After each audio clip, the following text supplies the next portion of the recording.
E aí, pessoal, como é que vocês estão? Beleza? Faz tempo que eu falo que eu ia gravar uma tier list aqui do Ed Brubaker, principalmente dos quadrinhos que a Mino lançou do autor. Aliás, não só do autor, mas tem o Sean Phillips aqui que tá na maioria também desses quadrinhos. E faz tempo que eu falo para vocês que eu ia fazer uma nova tier list. A última que eu fiz, e primeira também, foi a do Mark Millar, porque eu tinha bastante quadrinhos dele também. E eu vou fazer essa agora, que é focada principalmente nas publicações que a Mino fez do autor. Aliás, já fazer um adendo aqui. Cara, que fantástico o trabalho que a Mino vem fazendo com o autor aqui no Brasil.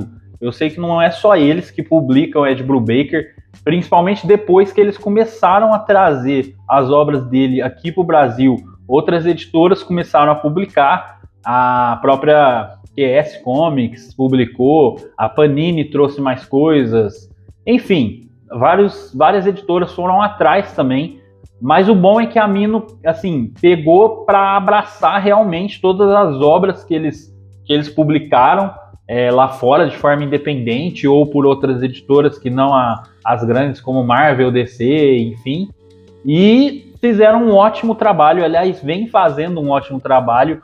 Aqui a gente já começa com uma série que eu gosto bastante, que é Reckless, mas a gente vai falar ali de cada um deles. Eu não vou separar nessa tier list as séries, vai ser praticamente um quadrinho de cada da série que eu vou classificar, tá? Não vai ser uma classificação que eu vou fazer da série inteira, porque cada quadrinho do Brubaker, tirando ali Matar ou Morrer, que é realmente uma continuação direta, assim, mas cada um funciona por si só, como se fosse um quadrinho à parte.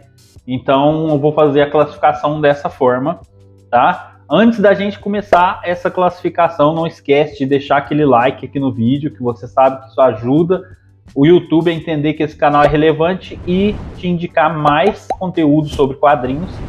Também se inscreve aqui no canal, a gente já ultrapassou aí a marca de 1.000 inscritos, estamos rumo aos 2.000 agora, que ainda está longe, mas não custa sonhar.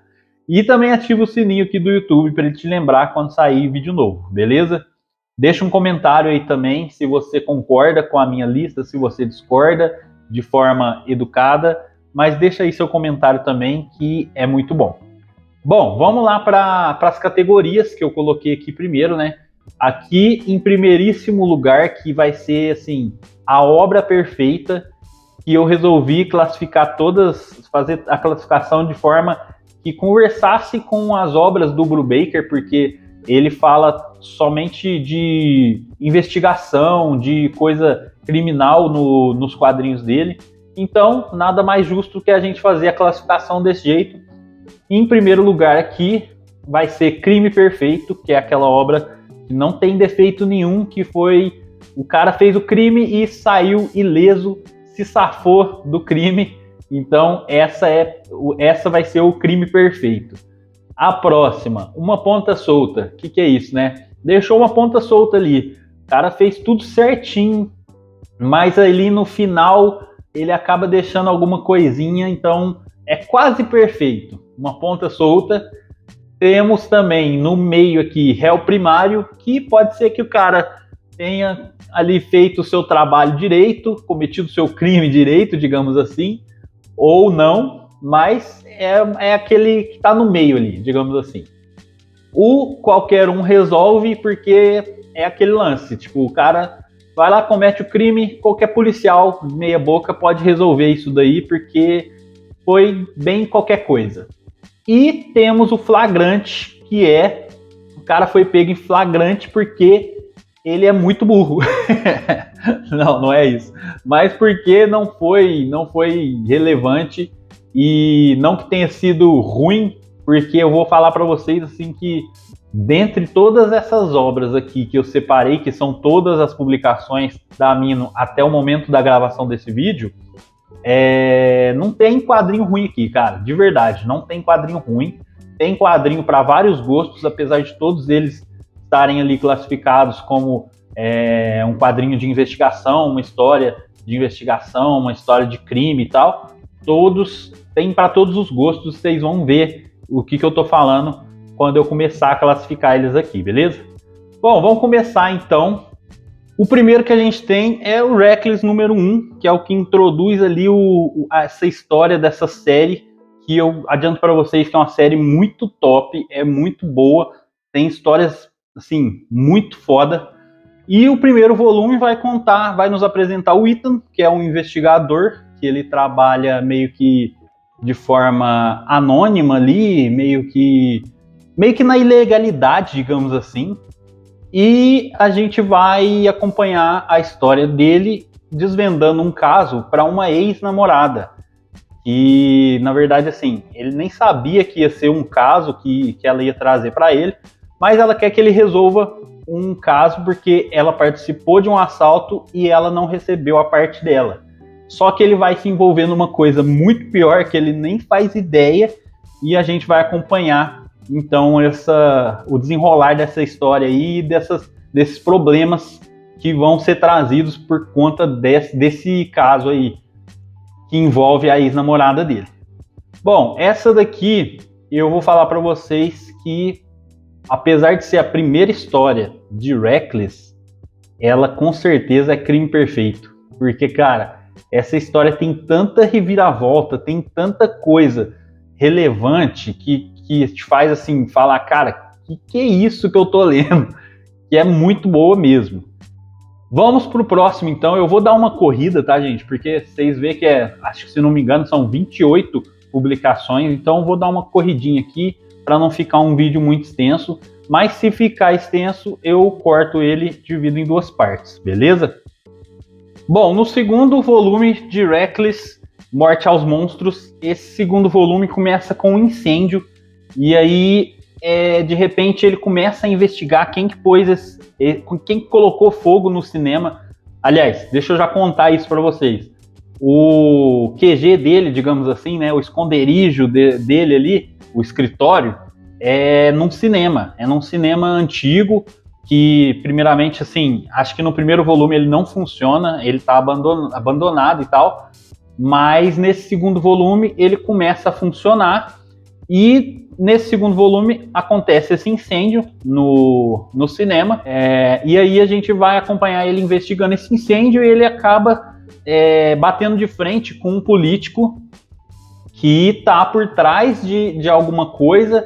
Ele, na verdade, esse político procura ele para desvendar um crime para ele. Aliás, para desvendar um crime não, desculpa, para investigar um dos políticos também que meio que concorre contra ele, que é do partido oposto, digamos assim. E aí ele começa a entrar numa onda de vários acontecimentos. Por isso que chama Morte aos Monstros, porque tem muita coisa acontecendo ao mesmo tempo. São várias pessoas, digamos assim, várias pessoas ruins que cometem crimes, não necessariamente do incêndio em si só, mas de vários outros jeitos de crimes. E nesse volume a gente é apresentado, de fato, a Ana, que trabalha com ele, que é a secretária dele. Ela até aparece no primeiro volume, mas ela não tem tanta relevância, assim, não tem muita história envolvendo ela. E ela aparece um pouco mais nesse volume aqui. E é uma personagem, assim, muito top, muito boa mesmo, que ela agrega bastante para a série. Inclusive, depois eu vou falar mais dela no quarto volume para vocês. Mas esse daqui, ele não... Para você ter uma ideia, eu tive que reler algumas páginas para mim lembrar da história. Então esse daqui, ele não é um quadrinho que me pegou muito. Ele é bem, tipo, aquela parte de desenvolvimento de história, sabe? Eu acho que foi nesse quadrinho que eles começaram a pensar, não, a gente precisa desenvolver uma história para essa série que é centrada nesses personagens e, ao mesmo tempo, trazer uma história à parte para eles resolverem, trazer um crime para eles resolverem ou algo do tipo. Então eu acho que ficou meio embolado contar essas duas coisas, sabe? Tentar encaixar essas duas coisas. Então Morte aos Monstros vai ser réu primário, porque ele não é lá aquelas coisas, mas assim, não é um quadrinho ruim, tá? É um quadrinho bom, mas não é um dos meus preferidos da série. Depois a gente vai acompanhar no terceiro volume, que é Morte ao Demônio, se não me engano. Não, Amigo do Demônio, é isso. É porque cortou aqui um pedaço, ó. Não sei se dá para vocês verem, mas é Amigo do Demônio. Eu vou ter que lembrar alguns títulos aqui de cor porque cortou aqui.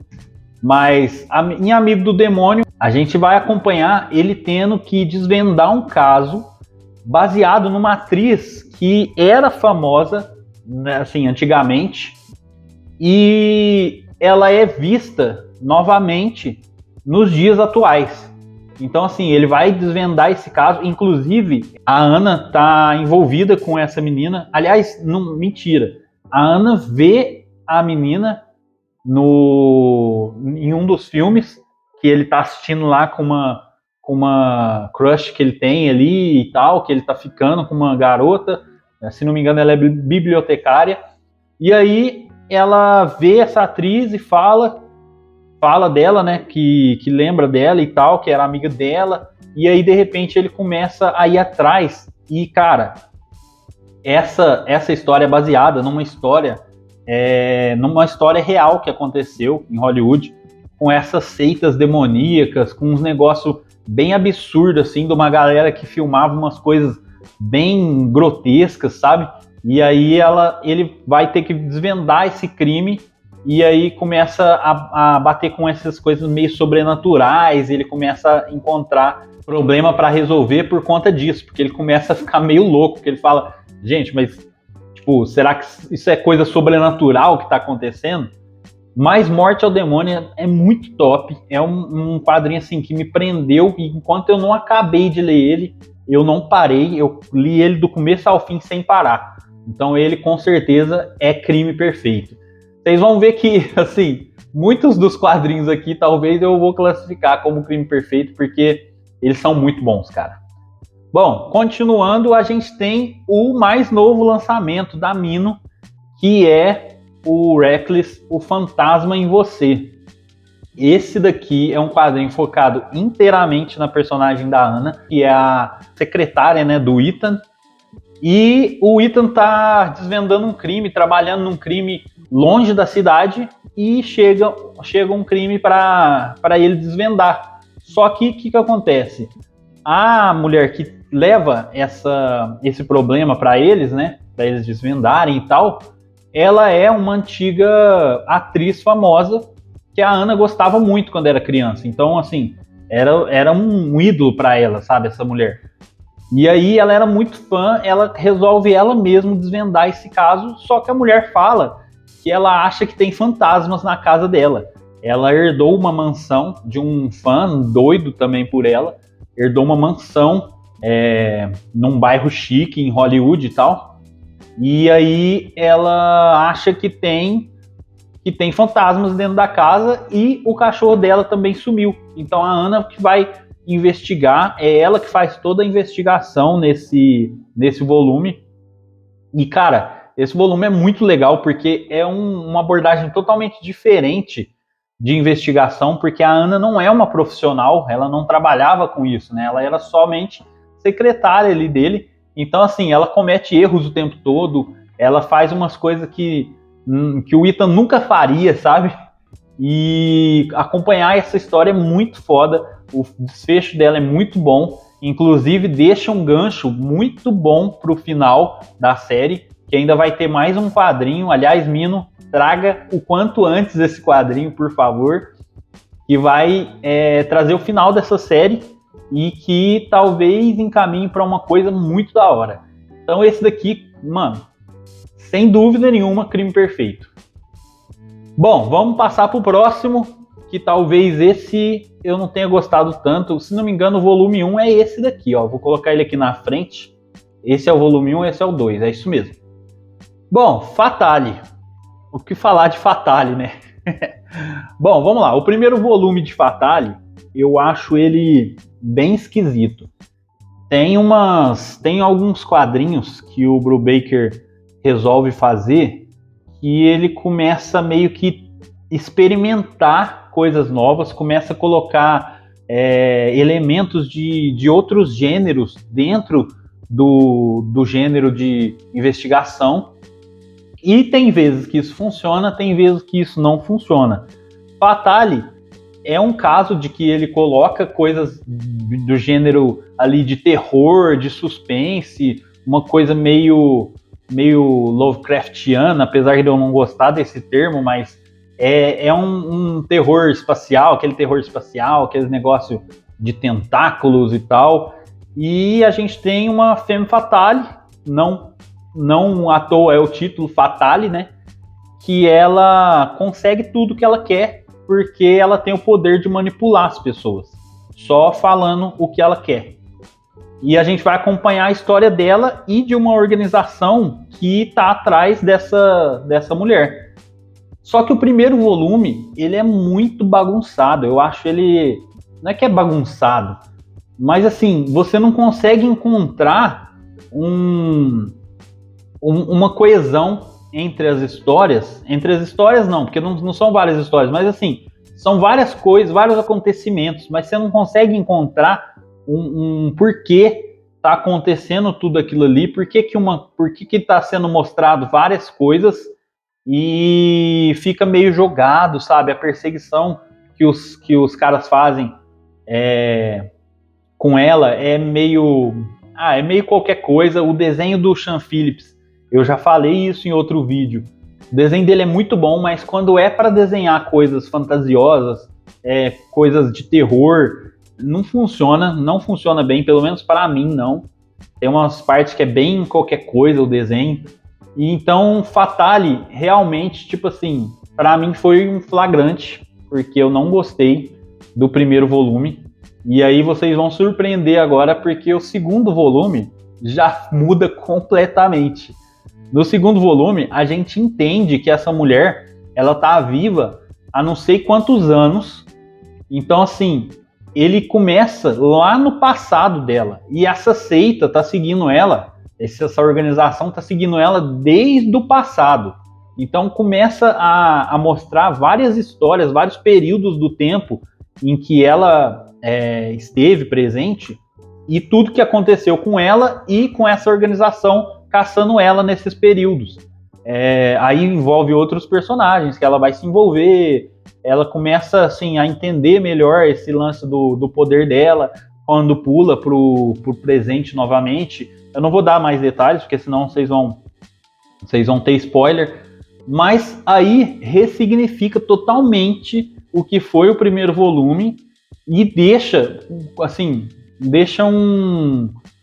uma história muito melhor do que ela era e acaba de um jeito, cara, muito legal. É um desfecho, talvez de todos aqui, é o único que tenha realmente um desfecho pro personagem, sabe? Então o Fatale Volume 2 eu vou deixar aqui em ponta solta, porque como eu falei para vocês, a arte não é lá aquelas coisas, porque eu não gosto do Sean Phillips desenhando coisas fantasiosas. Ele é bom para desenhar cotidiano, mas coisas fantasiosas, tipo bichos com tentáculos ou com poderes, não é a dele. E tem outro quadrinho aqui que eu vou reforçar isso daqui com vocês. Mas vamos prosseguir. Próximo aqui da lista, Velvet. Velvet não é desenhado pelo Sean Phillips, mas, cara, que desenho sensacional que tem o Steve Epting, que é o desenhista desse Velvet.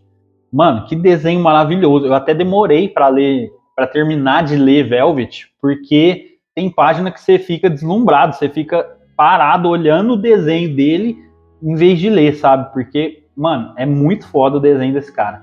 Eu gostei pra caramba, inclusive eu quero ir atrás de mais coisas que ele trabalhou, porque o desenho dele é fantástico. Em Velvet, a gente vai acompanhar uma ex-agente secreta que ela começa a ser caçada. Ela vai tentar investigar quem que está atrás de caçar ela, inclusive outros agentes começam a morrer também, e ela que vai tentando fugir ao mesmo tempo que tenta desvendar quem que está atrás dela. Mas assim, a premissa é muito simples, só que o quadrinho é fantástico, é uma história que você não quer parar de ler em nenhum momento, e fica minha indicação aqui, porque Velvet é um dos melhores, e eu vou deixar ele aqui como Crime Perfeito também, porque é arte e roteiro perfeitos, sem defeito. Próximo da lista é Onde o Corpo Estava. Esse é mais um daqueles quadrinhos que eu falei para vocês que o Ed Brubaker vai fazer uma experimentação. Mas, cara, esse daqui dá certo, porque é um quadrinho que ele brinca com essa narrativa de investigação e começa a contar a história de vários pontos de vista, de vários personagens. Tem um cara com um distintivo, né, que fala que é o policial ali do bairro, que ele é, se não me engano, que ele fala que é ex-policial. Tem uma menina que ela é super heroína, assim, tipo, ela se veste como uma super heroína, ela gosta dessas coisas, ela anda de patins pra cima e pra baixo, ela tem uma amizade com um mendigo que mora, tipo, numa floresta que tem ali, e aí a gente vai vendo a história de vários pontos de vista, e é uma história que você não sabe aonde ela vai chegar. E aí, de repente, lá no final, quase no fim do quadrinho, que acontece, de fato, o crime, e aí a gente entende aonde que tá aquela história e descobre várias coisas a respeito desses personagens e do porquê desse crime ter acontecido. É um quadrinho que, igual eu falei para vocês, ele experimenta e acontece assim de forma brilhante o jeito que ele faz, mas a gente acompanha a história principalmente do Palmer, que é o policial ou ex-policial, não lembro se ele é policial ou ex-policial, enfim, mas a gente acompanha principalmente a história dele e ele se envolvendo com outros personagens que é desse bairro que eles moram ali e onde acontece tudo, e cada um vai dando seu ponto de vista como se fosse uma entrevista, como se fosse um documentário. Esse quadrinho é fantástico, é um experimento que deu muito certo, e esse daqui eu só não vou colocar ele em Crime Perfeito porque eu acho que ele demora muito para te mostrar realmente do que se trata, sabe, a história. Então ele fica meio que com um gostinho assim de que na hora que você descobre realmente, já é praticamente o final da história. Então ele fica meio que com esse gosto meio amargo assim de que, porra, podia ter mostrado isso no começo e ir desvendando ao longo do quadrinho. Mas é um quadrinho sensacional, é uma história muito top, principalmente para quem gosta de escrever. Ele, tipo assim, brincar com esse gênero de investigação e ver até onde pode ir essa montagem diferente, sabe? De contar a história. Muito da hora esse quadrinho. Partindo para o próximo, que eu deveria ter colocado ele lá na frente, porque isso daqui é um spin-off de Criminal, da série Criminal que vocês viram aqui, ó, que tá aqui. Mas meus heróis eram todos viciados. Vai contar a história de uma garota que está internada numa clínica de reabilitação e lá ela encontra, se não me engano, ela encontra um dos Lawless, que é um dos personagens da família Lawless, né? Que é um dos personagens de uma família que tem em Criminal, e ela é muito importante para a história. Mas aí a gente vai acompanhar os dois vivendo ali no dia a dia, tentando fugir daquele lugar, que o ideal era eles fazerem as coisas corretas naquele lugar para poder sair, mas não, eles querem continuar fumando, querem continuar se drogando, e aí eles tentam, de qualquer maneira, fugir daquele lugar, e acontece uma coisa no final que eu não vou dar spoiler aqui, mas esse quadrinho eu fico besta com a capacidade que o Brubaker tem de colocar coisas da vida real nas histórias dele. Esse daqui, principalmente, ele trabalha muito com colocar referências musicais no quadrinho. Então a gente, não sei se... Acho que o título até é uma piscadela para isso, porque meus heróis eram todos viciados, é no sentido de falar do passado dos grandes astros, dos grandes gênios da música, principalmente do rock, do blues, enfim, desses caras que viviam drogados e que eram gênios, sabe? Que faziam coisas assim que reverberam até hoje, que marcam pessoas até hoje com a sua arte, que era a música. E a gente vai acompanhar, tipo, várias vezes ele citando em conversas entre os personagens, ele citando vários artistas que, assim, é bom até você você lê isso daqui com o celular do lado, aberto no seu streaming de música favorito ali, para você ir salvando alguns artistas, algumas músicas, para você ouvir depois. Porque ele dá muita referência, é muita referência boa, e ele coloca isso de uma forma que é muito natural no quadrinho. Ele faz isso em outros quadrinhos também com outras coisas, que depois eu vou falar para vocês. Mas vamos classificar, meus heróis eram todos viciados. Cara, esse daqui eu vou pôr no réu primário, porque ele é um quadrinho que, para você ter uma noção, eu não lembro do final dele. Ele parece parte de ele parece um capítulo de uma série, sabe? É aquele capítulo meio que sai um pouco da rotina da série, mostra uma coisinha ali fechada, mas que faz parte do resto da série, então não tem um desfecho. Então eu fiquei meio com essa sensação com esse quadrinho, mas é um quadrinho muito bom. Aqui mais um que deveria estar lá na frente, que é Verão Cruel.